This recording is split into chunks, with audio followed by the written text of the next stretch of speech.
연애와 결혼, 출산을 넘어 꿈과 희망까지 포기한 2030 세대, 이른바 N포 세대라고 불리면서 사회적 문제로 꼽히고 있는데요. 노포 세대도 위기를 겪고 있습니다. 사각지대에 놓인 노인들이 스스로 삶을 포기하는 건데요. 끼니를 거르고 질병 치료도 포기하는 노인들의 자기 방임 상황 어느 정도일까요? 지난해 보건복지부가 전국 27개 노인보호 전문기관에 접수된 사례를 분석한 결과입니다. 자식 등 가족으로부터 외면받고 사회적으로 고립을 자초하는 노인들, 지금 보시는 것처럼 꾸준하게 늘고 있습니다. 2010년 196건에서 2014년 463건으로 2배를 훨씬 뛰어넘었습니다. 노인들을 보살피는 요양시설의 학대도 심각한 상황인데요. 2010년 120여 건이었던 요양원의 노인 학대 건수는 2014년 240여 건으로 93%나 증가했습니다. 사업이 아닌 복지 차원에서 노인을 위한 대책이 나와야 한다는 지적이 나올 수밖에 없는 상황인데요. 어디에서도 보호받지 못하는 노인들, 자포자기할 수밖에 없는 상황으로 내몰리고 있는 것 같습니다. 지금부터 관련 소식 다뤄보겠습니다. 네, 나이 드셨다는 이유로 자식에게 버림받고 요양원에서도 찬밥 신세. 결국은 뭐 하겠어. 앞에서는 그 단어는 제가 빼겠습니다. 뭐 해서 뭐 하겠어. 그런 생각 가지시는 분들이 많다는 거 아니겠습니까?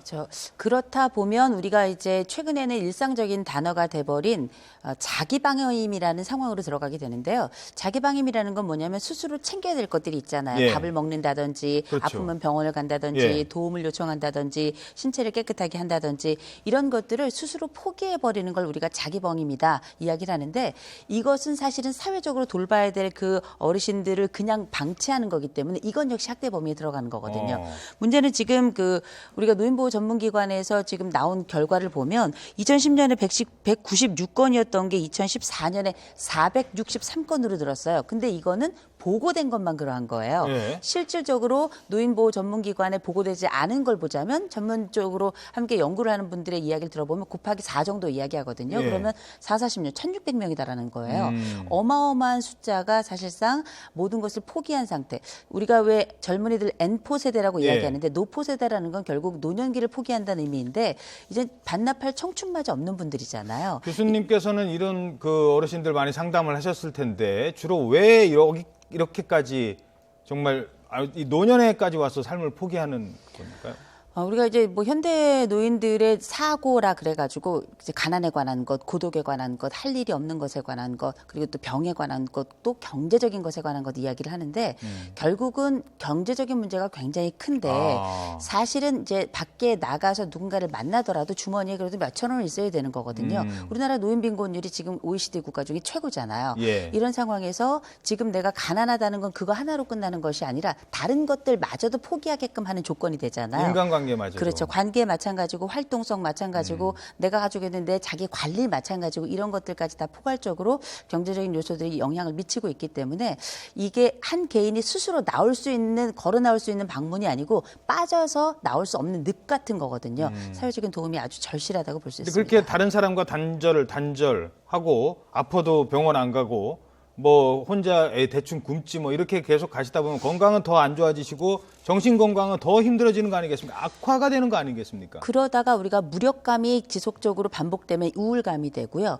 우울감을 그냥 방치하게 되면 우리가 이제 가장 우려하고 있는 노인 자살과 연결될 가능성이 굉장히 높아지는 거죠. 그래서 예. 이거는 일종의 현상이자 동시에 노인 어르신들이 개개별로 겪고 있는 아주 심각한 마음의 병이라고 좀 보고 있어요. 예, 노인들 뭐 지금 자살 문제도 말씀하셨습니다. 결국 이런 게 더 극단적인 선택으로까지 갈 수 있는 거 아니겠습니까? 그렇습니다. 제가 사례를 말씀을 드리면 2015년 10월 달에 강원도 속초에서 10평 오피스텔에서 75세 된 노인과 71세 된 부부 노인이 발견이 되면 화장해서 바다에 뿌려달라고 하는 유서가 발견됐는데 이게 6개월 만에 발견됐어요.